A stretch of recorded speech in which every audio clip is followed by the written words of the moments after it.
రథసప్తమి రోజు చిక్కుడుకాయ రథం చేసుకోవడానికి 7 చిక్కుడుకాయల్ని తీసుకోవాలి. ఎక్కడా మచ్చలు ఉండకూడదు. అలాగే పెద్ద గింజలు ఉన్నట్లయితే మనకు రథం అనేది చక్కగా కదలకుండా కుదురుతుంది. అందుకోసం టూత్ పిక్స్ కానీ అగరబత్తి పుల్లల్ని కానీ సమానంగా కట్ చేసుకోవాలి. ముందుగా 2 చిక్కుడుకాయల్ని రథం కింది భాగం రెడీ చేసుకోవడానికి ఉపయోగించాలి. 2 చిక్కుడుకాయలకి గింజల్లో మన పుల్లల్ని పెట్టినట్లయితే అస్సలు రథం అనేది కదలదండి.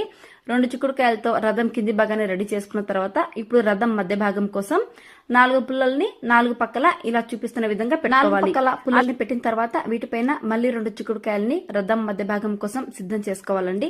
ఆ తర్వాత 3 చిక్కుడుకాయల్ని కలిపి చిన్న పుల్లతో ఇలా జత చేసుకోవాలి. ఈ 3 చిక్కుడుకాయల్ని మనం త్రిభుజాకారంలో రథం పై భాగాన్ని గోపురంగా రెడీ చేసుకోవాలండి. 2 చిక్కుడుకాయల్ని వెనకాల పక్క ఇలా పుల్లతో పెట్టేసి ఒక చిక్కుడుకాయని రథానికి ముందు భాగంగా ఒకటిగా పెట్టుకోవాలి. ఇలా చేసినట్లయితే రథం అస్సలు కదలకుండా చాలా చక్కగా కుదురుతుందండి.